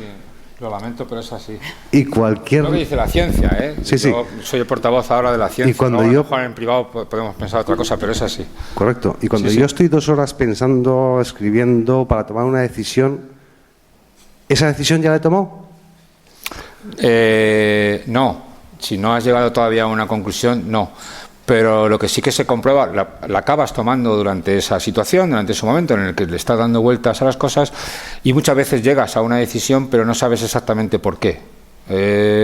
Objetivamente te parece que es por algo, pero subjetivamente hay mucho más ahí y que donde están jugando un papel muy importante las emociones e incluso cosas de las que tú no eres consciente, información que viste en su momento y de la que no fuiste consciente y también la está procesando el cerebro y todo eso ha llevado a una decisión. Donde lo que se comprueba una y otra vez es que tú el momento de la decisión apenas tienes control sobre él. En el momento en que te llega, tú no sabes cómo ha llegado muchas veces el cerebro a esa conclusión. Es decir, no es una operación aritmética, sino que es algo más complicado. De hecho, el fenómeno que se trae mucho como ejemplo es el de las decisiones que vienen a la mente de forma fortuita. Es decir, problemas que hemos estado intentando solucionar durante mucho tiempo y que no hemos encontrado una decisión que hacer, voy a hacerlo esto y tal. De repente pueden aparecer en cualquier momento, incluso haciendo otra cosa. De hecho, es más, se comprueba experimentalmente que muchas veces facilita tomar una decisión, sea adecuada o no es otra cosa, pero llegar a una decisión, el salirse del problema y centrarse en otra cosa. Entonces el cerebro sigue ahí trabajando, eso es lo que se comprueba en esa decisión, y llega un momento en que él solo llega a la decisión y te la muestra. Y te la muestra además con tu grado de convencimiento. Eso es muy frecuente, está comprobado experimentalmente, y ya digo, el hecho de que descentrarse del proceso de la toma de decisiones facilite la decisión demuestra que no es algo que dirijamos de forma objetiva, sino que a veces impide un poco la acción. Es la idea, ¿no?, que se tiene. Vale, entonces lo que llaman los psicólogos inteligencia emocional y el control emocional es fundamental. Sí, claro. Para la inteligencia, claro, quiero sí, decir. sí. Hay ciertas dudas sobre si lo de la inteligencia emocional realmente tiene cuerpo científico. Hay algo, pero bueno, sobre eso hay mucha discusión. Pero efectivamente, claro, las emociones hay que meterlas con la inteligencia. Igual que se llevan desde hace muchos años viendo que hay mucha influencia a la hora de dar un resultado sobre la medida de la inteligencia, dependiendo de muchos factores, tales como, por ejemplo, el contexto donde estás, la hora del día, la persona que te realiza el test, la edad de esa persona. Hay muchas cosas que influyen. Sobre una inteligencia general hay factores emocionales que están influyendo también. Sí, tiene mucha importancia. Gracias.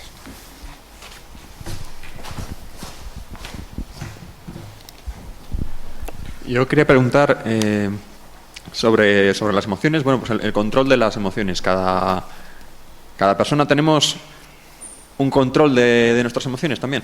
Quiero decir, porque puede haber una persona que se cabre mucho y no lo controle, y otra persona que se cabre también mucho, por decir, y en ocasiones quizá podría ser hasta que más, y que como pone de su parte sí que consigue controlarlo y decir, bueno, ahora me quedo tranquilo y luego ya estaré más calmado. Sí, bueno, hombre, lo que se comprueba con todo este tipo de experimentos es que ese control no es un control realmente voluntario. Esa es la cuestión, por suerte o por desgracia.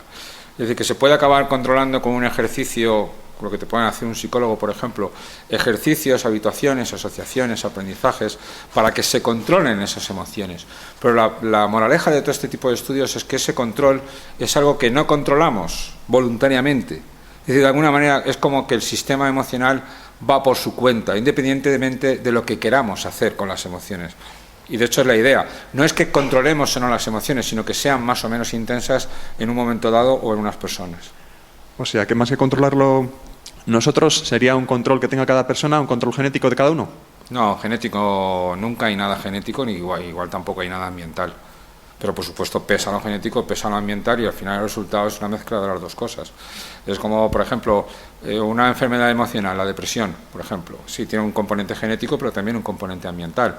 Gemelos idénticos, con la misma dotación genética, uno puede desarrollar depresión, igual que los hay con la esquizofrenia también, que también tiene un componente genético mucho más importante, y el otro no, con la misma dotación genética. Pero es la propensidad, como todo, es una mezcla. Ni es aprendido ni es genético.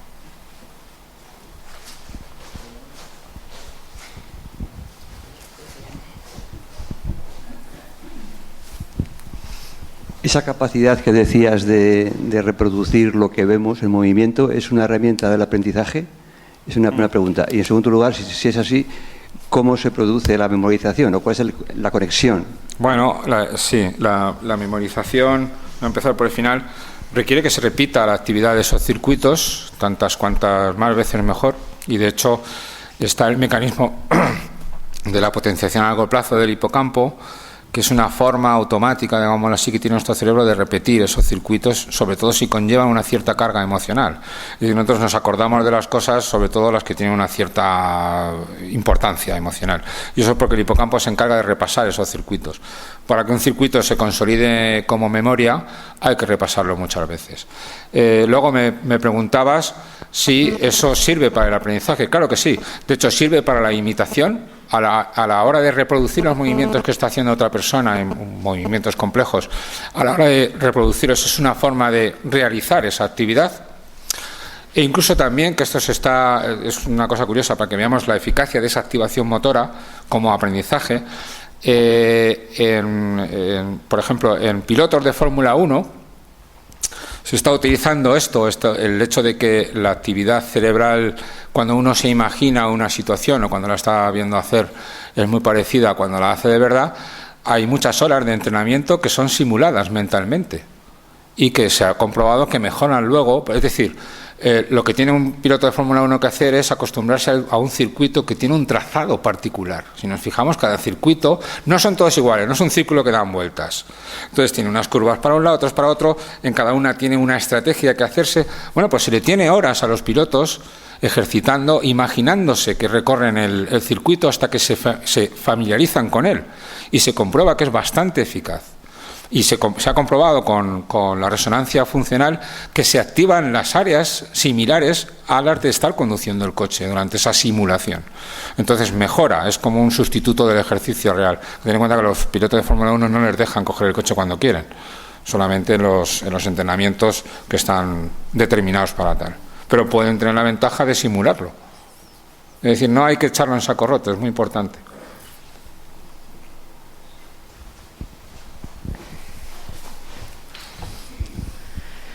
Que si las estructuras cerebrales que se activan cuando imaginas algo, un objeto, y cuando lo ves son las mismas, por ejemplo en las alucinaciones, ¿cómo sabes si es real o no, si son las mismas estructuras? Ya, bueno, sí, son las mismas estructuras, de hecho, son las mismas estructuras. No se sabe, ¿vale? Se supone alguna cosa, pues por ejemplo, cuando es una alucinación, el sistema visual humano, como el de cualquier primate, tiene 30 zonas diferentes dedicadas a la visión, cada una a una particularidad, a la forma, el color, el contraste, las relaciones espaciales, el movimiento, así hasta 30 y tantas. Cuando uno tiene una alucinación, que es algo que se ha estudiado muy pocas veces, porque hay que tener en cuenta que hay que meter en el escáner a una persona cuando está alucinando visualmente. Además, las alucinaciones casi siempre son auditivas, son la orden de mata, bueno, es un ejemplo, vamos, pero suelen ser visuales, ¿no? Lo que tenemos todos en las películas. Bueno, pues es muy difícil, pero a las veces que se ha estudiado se ha visto que efectivamente se activan áreas visuales, pero no todas las que se activan cuando uno está percibiendo un objeto. De hecho, en la imagen que yo he puesto antes, es que la parte frontal, la que tiene que ver con el control del comportamiento, sí, todas las áreas son exactamente las mismas cuando imaginamos que cuando vemos de verdad. Y luego en las partes visuales hay, de todas esas 30 áreas, pues habrá activadas a lo mejor 15 cuando uno está alucinando y otras no. Esa es una posibilidad para distinguirlo. Pero luego también se piensa, que no se ha encontrado, no se ha descubierto, que puede haber circuitos que estén inhibiendo la salida de esa imagen. No sé si me explico. Es decir, una imagen reproducida o inducida por una alucinación conlleva además que haya otros circuitos que inhiben el comportarse con esa alucinación, de acuerdo a esa alucinación. Los esquizofrénicos, las personas que sufran este mal, no tendrían bien este circuito y actuarían como si la alucinación fuera real. En el resto de las personas algo nos impide creer que eso es real, porque también podemos soñar despiertos o pensar con imágenes, ¿no? Verlas vívidamente. Pero todavía no se conoce muy bien. Entra dentro de ese 99% que no conocemos bien. Hay una intuición, hay intuiciones, pero bueno, algo hay. ¿Se puede mejorar la capacidad de captación de los estímulos visuales? ¿Mejorar cómo? ¿De qué manera? Por ejemplo, para ver las imágenes que aparecen en breves espacios de tiempo. Ah, entiendo, con el ejercicio, sí, lo habéis visto, sí, en cuanto que... Ahora, eso sí, estas imágenes todas duraban medio segundo, es mucho. Las de 17 milisegundos no hay forma, ni con la habituación. Es decir, de hecho, normalmente en un experimento de estos se pueden presentar estímulos similares 100 veces, 100 estímulos subliminales que duran 17 milisegundos y nunca jamás son capaces de llegar a ver qué es cuál es el contenido real. Algunos con el ejercicio se puede llegar a ver, pues sí, aparece algo. Tened en cuenta que yo aquí os he dicho que hay un estímulo antes, pero normalmente los sujetos en los experimentos no se les dice nada. Directamente ven la cara neutra y están, por ejemplo, en esa tarea, dime si la cara es de mujer o de hombre. Pues de mujer. Es decir, para ellos es tan anodina la tarea como esa. No son capaces ni tan siquiera de detectar que existe algo. Ni con 100 presentaciones se dan cuenta de que ha habido algo. Y si alguna vez alguno se da cuenta de que hay algo, pero no exactamente de qué. Ya digo, aquí ha sido difícil, pero es que es 500 milisegundos frente a 17. Es decir, la diferencia es brutal. Es imposible. ¿El cerebro se puede curar a sí mismo o regenerarse si tiene algún daño? Bueno, se dice que las neuronas sí, no regeneran, ¿no? Pero...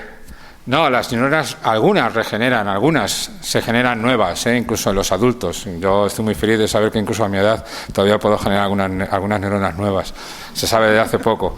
Pero es muy poco, es algo muy escaso, muy raro. De hecho, el dogma de fe hasta hace poco era que nunca jamás había neuronas nuevas, pero sí se sabe que hay. Es muy raro. Lo que sí se puede hacer, y quiero decir, lo que se está viendo cada vez más es lo plástico, es el término que se utiliza, lo flexible, lo maleable, que es el cerebro. cerebro humano, incluso de un adulto, hay que tener en cuenta que hay áreas del cerebro que están cerca del sistema límbico y que tienen que ver con la percepción, sobre todo con la percepción social, que no maduran hasta los 50 y tantos años. No está mal, ¿no? O sea, que todavía están ahí. Hasta ahora se decía, no, la maduración del cerebro ocurría pues en las mujeres a los 18 años más o menos, las mujeres maduran antes, como es lógico. O sea, son mucho más listas que nosotros. Bueno, ya, también puede ser. Pero madura mucho después. Está claro. Todo hay que decirlo. Entonces, pues se pensaba, pues las mujeres a los 18 años, los hombres hasta los 21 nada, más o menos, son promedios. Y ahora se ve, no, que dura más la cosa. Es decir, hay mucha plasticidad incluso en cerebros adultos. La plasticidad suele consistir sobre todo, más que en generar nuevas neuronas, es en que hay muchas más conexiones, en generar nuevas conexiones entre neuronas, de todas esas que pusimos al principio. Y muchas veces esas nuevas conexiones implican que funciones que se hayan perdido por algún accidente se puedan recuperar con una cierta rehabilitación y mucho ejercicio, y no todas siempre, pero bueno, sí muchas de ellas, se puedan recuperar haciéndose cargo de esas funciones otras neuronas de otro sitio. A base de más conexiones se puede llegar a hacer así. Pero bueno, no sería regenerarse a sí mismo, pero es algo parecido.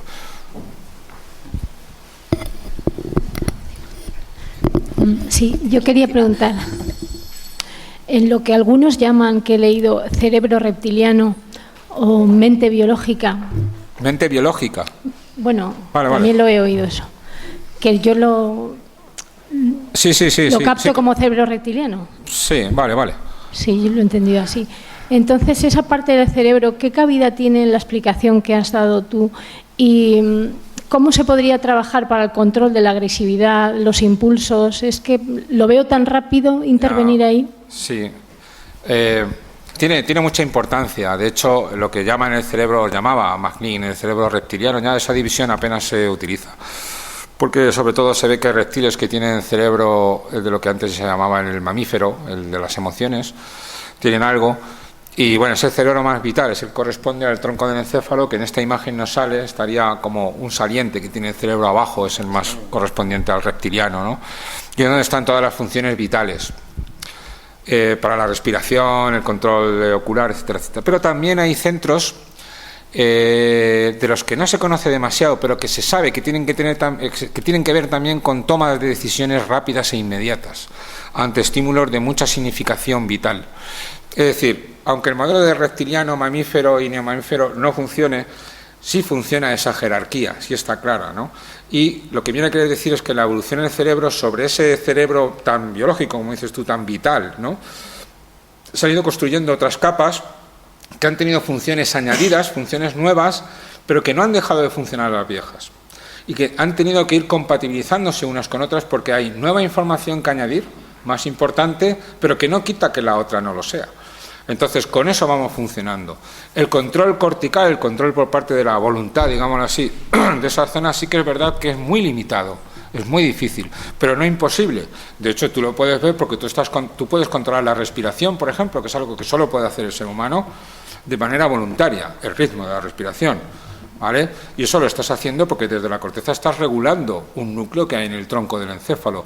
Luego, algún control hay, como con todo, como con ese nivel, como con los siguientes, a base de rehabilitación, de ejercicio, de muchas cosas se puede conseguir mucho, pero sí que es verdad que son áreas más difíciles de controlar. Entre otras cosas porque además le ha convenido evolutivamente al cerebro que no se le pueda ejercer mucho control a esos núcleos que hay en el tronco del encéfalo, porque al ser tan vitales van por delante sus decisiones de las que pueda tomar la corteza. Entonces, aunque tú decidas no respirar, el tronco del encéfalo va a decidir respirar. Esa es la cuestión. Por eso son tan difíciles de controlar. Pero bueno, son funciones vitales que normalmente no son peligrosas, es decir, no conllevan consecuencias muy malas. Es decir, cuando hablamos de agresividad, por ejemplo, viene más de la amígdala, por ejemplo, que son niveles más superiores, más mamíferos, ¿vale? Y que su control también es difícil, pero no es imposible, ¿vale? Aunque por desgracia no es fácil. Igual, también viene de la misma zona. De hecho, es curioso que la amígdala, bueno, el sistema límbico, el sistema de las emociones es más complejo, lleva el hipocampo, que es el de la memoria, la amígdala, el hipotálamo y tal. Pero curiosamente el centro más importante, el que más tiene que ver con las emociones, es la amígdala. Controlando la amígdala controlamos todo, pero controlar la amígdala es muy difícil porque reacciona, y esta es una de las razones de por qué hemos visto muchas de estas cosas, reacciona mucho antes de que la información llegue a la corteza. Reacciona de forma automática. Entonces ella ya pone las condiciones antes de que la corteza active o tome alguna decisión. Entonces es difícil de controlar, pero ya digo, todo vendría de la amígdala, incluso las emociones positivas, ¿vale? Es decir, que de alguna manera está ahí.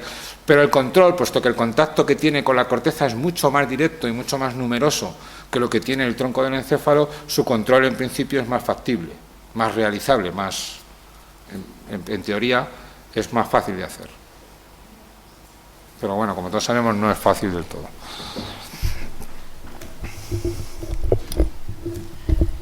Bueno, porque la habías levantado la mano hace mucho tiempo, ¿eh? Venga, la última. ¿Eh? No. Sí, antes, al principio, yo creo. Bueno, da igual. La última, ¿eh? Ya, de verdad que son las 10. Bueno, creí que estaba tan interesado en la conversación que mantenemos y me parecía que el público también, que se me ocurre a mí mismo aportar una pregunta cuya respuesta me inquieta. Me parece que he tenido la impresión de que resulta muy difícil, de acuerdo con lo que sabemos acerca del funcionamiento cerebral, asegurarnos de distinguir entre la verdad y la falsedad. Como si... ¿La verdad falsedad dentro del cerebro o la verdad falsedad con respecto a...? Bueno, lo que entendía era acerca de cómo se conforma fácilmente el funcionamiento cerebral con una respuesta cuya garantía de veracidad es inexistente. Y esto es preocupante. Provoca una preocupación especial, que por cierto coincide y mucho con la habitual constatación de que nos cuesta mucho diferenciar entre lo falso y lo verdadero en multitud de cosas. Y sin embargo, la aspiración al descubrimiento de lo verdadero es una aspiración potentísima, que entre otras cosas explica la ciencia. Y este 1% tan chiquito y tan clave para el conocimiento del ser humano, ¿no? Tenemos esperanza de avanzar en la diferenciación entre lo verdadero y lo falso con un poco más de garantía desde el punto de vista del cerebro. No, ya entiendo. Creo que se puede interpretar tu pregunta como que en ese 99% que no conocemos está que vamos a descubrir que en realidad no somos como se ve en nuestros experimentos. No lo creo en absoluto, pero bueno, quizás no sea mi opinión, es que se ve que es así. Y cuando tú ves que mucho antes de que yo crea que he decidido hacer algo, resulta que en el cerebro ya ocurrían cosas que permitían predecir que iba a decidir yo eso, la evidencia es muy evidente, ¿no? Digámoslo así. Y luego cuando se ve que muchas veces creemos hacer las cosas, un poco lo ponía yo aquí en esta imagen, pero no me he explayado mucho en esta que tenía yo aquí antes, que para lo que sirve en realidad, para lo que sirve el decirse las mentiras sin que uno crea que son mentiras, que uno cree que es verdad, ¿vale? Es para preservar nuestra integridad, es decir, que de alguna manera es que uno se queda conforme consigo mismo. Sabemos que todo el mundo hacemos muchas veces cosas que no están bien, ¿vale? El que no lo haya hecho que tire la primera piedra, ¿vale? Con mayor o menor importancia, pero normalmente lo que hacemos es excusarnos, es buscar justificaciones y muchas veces nos creemos que esas justificaciones son verdad. Eso es algo cotidiano y es lo que demuestran estos experimentos. Que luego en el 99% yo creo que se encontrarán otras cosas, es decir, nos permitirá encontrar ese 99% cómo llega el cerebro a creerse algo para lo que no tiene indicios solventes, es decir, por qué se cree que ha cogido la pala para quitar los excrementos del pollo, de las gallinas, por qué llega a esa conclusión, pero que la conclusión es esa y que esa conclusión está basada en algo que no es real. ¿Me explico? Eso está claro. Por mucho que descubramos ese otro 99%, lo más que vamos a saber es cómo ha llegado ese cerebro a esa conclusión, por qué ha llegado a esa conclusión, por qué no se ha quedado en un vacío de decir, no lo sé. Es decir, por qué tiene esa tendencia a tener que explicar sí o sí por qué ha escogido eso. No puede quedarse con la duda de, pues no lo sé. Ahí creo yo que está en el 99%. Pero bueno, cuando lleguemos al 90% lo descubriremos.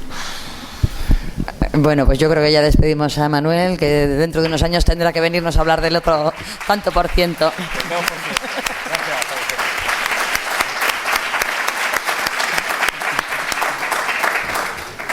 Bueno.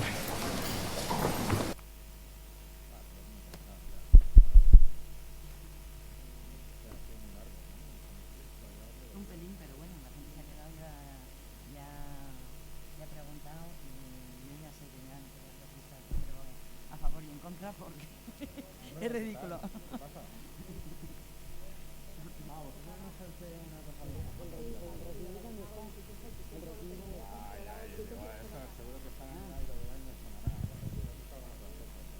¿Esto es un bolígrafo?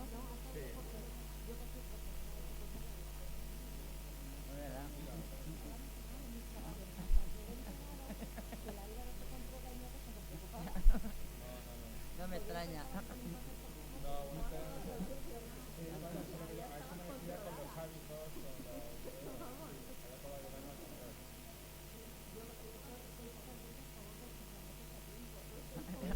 La colleja, la colleja.